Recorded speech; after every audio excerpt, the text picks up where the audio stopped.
digital.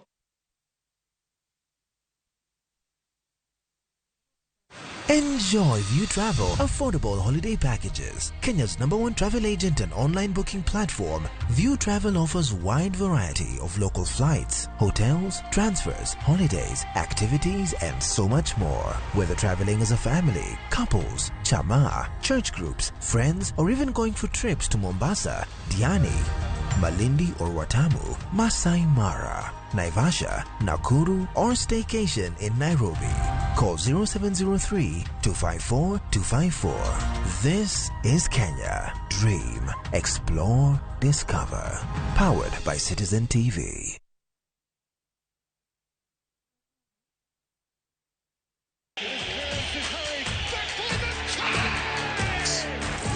Have doodles taken over your home? Hey.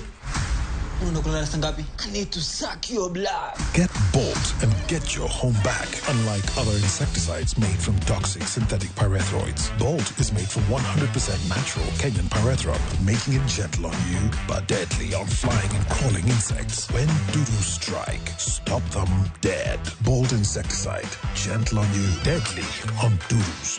Get Bolt insecticide today.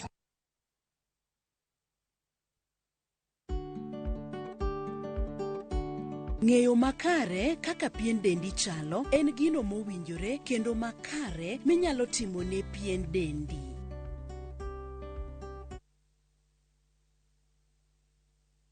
Mashabiki chungu nzima wanaendelea kushinda bonuses nonono kwa Shabiki Jackpot Mbao.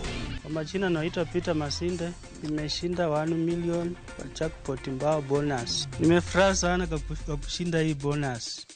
Hii pesa nitaitumia kwa kununua shamba na kulipia watoto school fees. Na wahimiza wagazi wa Busia waendelee kushiriki. Hii kitu si ya uongo, ni kitu ya ukweli. Bonuses are for 10, 11 and 12 correct predictions. Join the bonus movement. Cheza Shabiki Jackpot Mbao kwa kutuma neno SJM kwa 29063 na huenda ukajishindia zaidi ya shilingi milioni 20 kila wiki. Shabiki Jackpot Mbao, the easiest jackpot in Kenya. Not for persons under the age of 18. Betting can be addictive. Play responsibly. Shabiki.com is authorized and regulated by the BCLB. License number 416.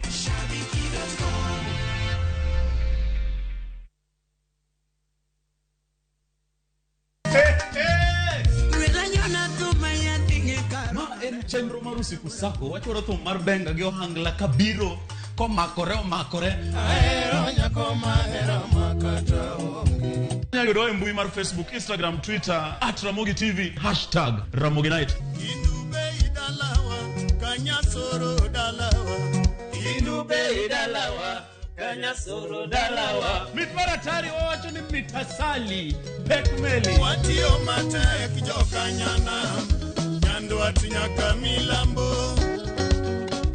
Lungani DJ Koloko instrumental one tie. Lungani Ninja the entertainer to ma and Ramogi Night. Ramogi Night. Teacher Beach ka Teacher Beach sangwen otieno.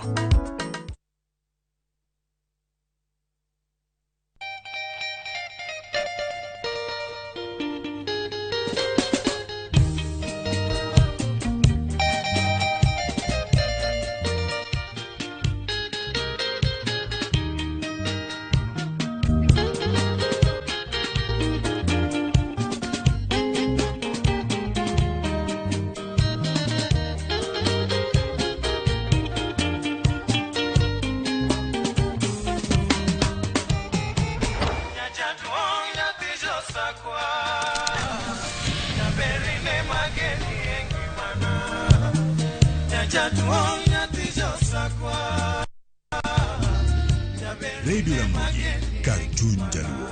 Radio Ramogi.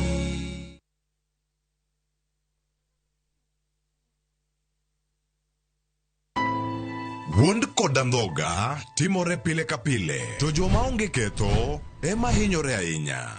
Apo mi yuag maliti. Kata kamano, hera pod riore kendo medo lo. Aheri ahinya to. Ka joma moko gengo joma giero kuom yudo rem. Ang'o mamiyo itimo kamae? Wan wasetimo ni ang'o? hera mar anyuola medo mana loyo. Watekae wananyuola achiel. Thapki wuok tich nyaka ngeso saa 2:15 mar otieno mana Ramogi TV.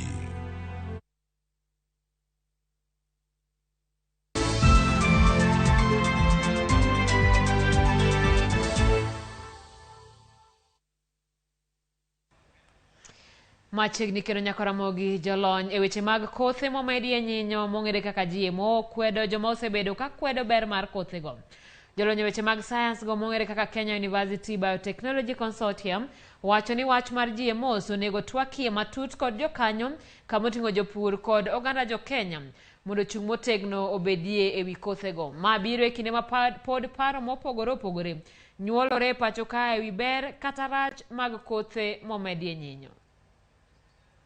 We urge all to help the current government to fix the food security situation in the country in order that we should not see any Kenyan dying of hunger. We know that GM technology itself cannot guarantee this, but as we said earlier, it's a complementary technology that will enhance food availability and lower prices for the final consumer. We are again about to make another mistake and continue losing instead of discussing the right things. Discuss the technology, discuss its efficiency, discuss how the seeds will, the pricing. Let's discuss about the scope, because matters about pricing of seed. Even right now, farmers are buying hybrid seeds. So I don't know why it becomes more swaggy and trendy to only discuss about prices when it comes to GMO. Piny owacho medo ywayo kembe mag ji giwegi kod riwruoge ma ok mag piny owacho e chenro mag kedo kod oro. Odiochieng' ma kawuono minod jalup jatend piny Dorcas Gachagua ne oyango chenro mar chwalo kony ne jodak ma Narok. E kindeno jatend kanisa mar Anglican Jackson Ole Sapit bende jiwo oganda mondo nywak lwedo e chwalo kony ne joma kech kayo. Lipodni ne olos koda jafwambo marwa Betty Juma. Oro makech oseketo ngima jo Kenya moko moheo milion 3 kamarach ka thothgi onge chiemo mapile kata lum ne jamni. Tich abich jumani, minod jalup jatend piny Dorcas Gachagua notelo e yango mich mag chiemo mane itero ne jodak ma Narok. Hunger does not note poor or the rich. When it strikes, it kills. We must make a difference. You must make a difference. I must make a difference. Mich makamano ne oyudore kokalo kuom tudruok e kin riwruok mar Red Cross kod kembe mag ji giwegi. They have donated to us 11 tons that will go towards feeding the people who are hungry. We are also supporting rehabilitation of strategic water sources and have partnered with the Kenya Meat Commission to buy and slaughter livestock under the offtake program. Over 300,000 people have benefited from this program. E kindeno, jatend kanisa mar Anglican e pacho kae Archbishop Jackson Ole Sapit okwayo ni kony e kind midhiero mar oro mondo chopie ne jodak ma gwenge ma Ukambani ma bende kech wiyo. Serikali ya kaunti, mashirika mengine, kanisa ikiwa miongoni mwao na serikali la kitaifa, tutainuka sisi wote kushughulikia janga la njaa kwa wananchi wa Kenya kwa sababu it is a reality. Jodak ma Wajir South bende yuago midhiero mar ngaji kaluwore gi oro maliyo. Maji ni shida, chakula hakuna, wananchi watu walitoa watoto wao shule, watoto wako kwa kichaka, hawana maji, hawana dawa. So tunataka msaada zaidi in Wajir South. Jo Kenya manie gwenge ma pod oro ogoye tach kwayo kony mapiyo kaluwore ni koth bende oleo kendo jamni maggi medo tho. Wadhi e kaunti ma Homa Bay kama jaod bura mar kaunti no Laktar Joyce Osogo dwani jotelo ma oyier kaachiel kod tend arita kwe ma Homa Bay onywak lwedo e wach duoko chien lwenje mag udi mathoro juko joma mine mano moidendo ka gender based violence. Bensuda wacho ni lwenje mag udi medore e kaunti no e yo ma ok owinjore. Gino makoro odwani jokanyo e sectors ma opogore oti kanyakla mar duoko piny lwenje makamano. Bende owacho nobiro chuogo apisi moro makende ma ibiro chwalie ripode kata cases ma otudore kod lwenje mag udi mondo gibed ginonie e gigo makelo lwenje mag udi. Bende e kinde romogi koda kweth mag wakeini mane ochako riwruok margi kata CBO e gwenge mar Achuonyo North ma konyo e ting'o malo ngimagi.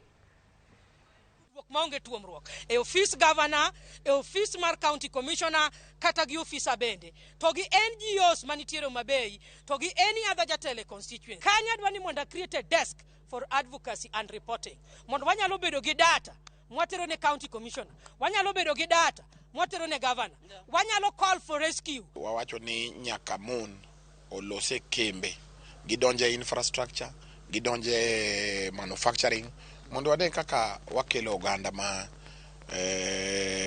joma mine gi joluo te mbele. Anyuola moro mawuok Subukia, kaunti ma Nakuru nitie gi kuyo tok nyargi Margaret Ruguru wito ngimane e piny Saudi Arabia kama ne odhi e tich. Owachore ni nyadendino ne ochwanyore gi jatende kendo ne oringo komanyo tich komachielo. Kata kamano familia ywak ni ok ging'eyo gima ne okelo thone. Koro gikwayo kony mar duoko ringre nyargi e pacho ka.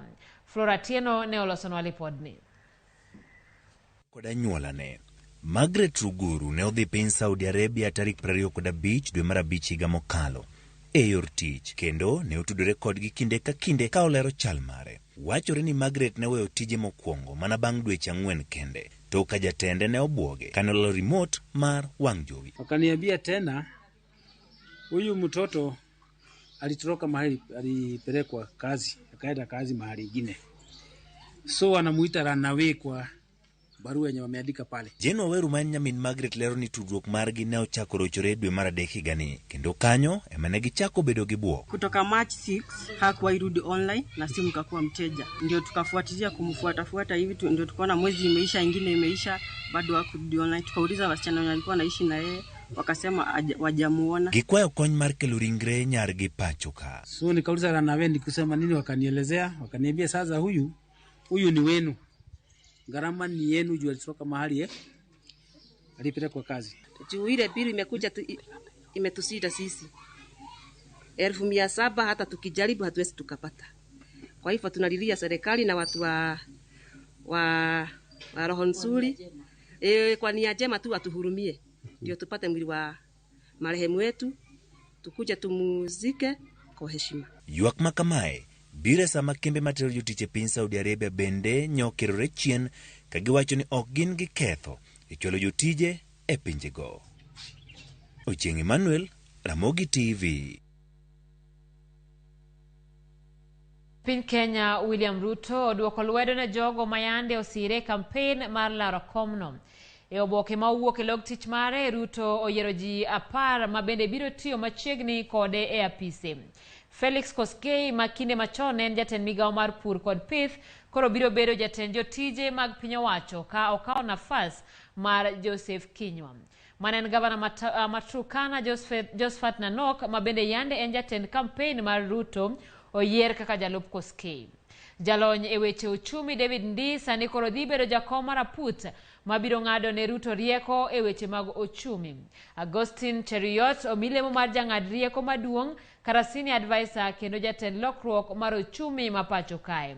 Manen jagoro maongirore migawo mar omenda Kamau Thuge bende oyier kaka jang'ad rieko ka achiel gi bedo jatend weche loso budget to kod kaka itiyo kod omenda e pacho ka.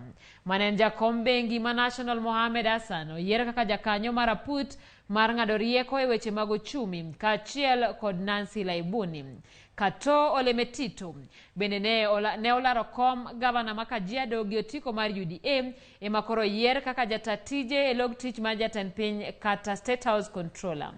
Jatend piny Kenya bende oyiero jafwambo David Mugonyi kaka jatend weche mag tudruok e apise ka Hussein Mohamed manen jafwambo mar All Media Services koro yier kaka jalup jatend weche mag tudruok ka achiel kod jaloso e lo jatend piny.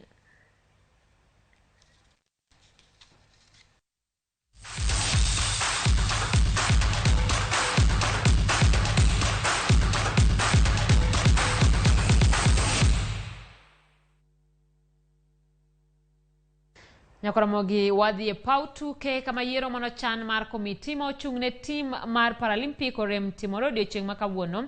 Tok doho ne golo chik machunge bang' riwruoge mamoko 4 ne molo nyim doho ka kwedo yiero go. Riwruoge go kamoting'o mar Cerebral Palsy, riwruok mar jogo manigi tuoche mag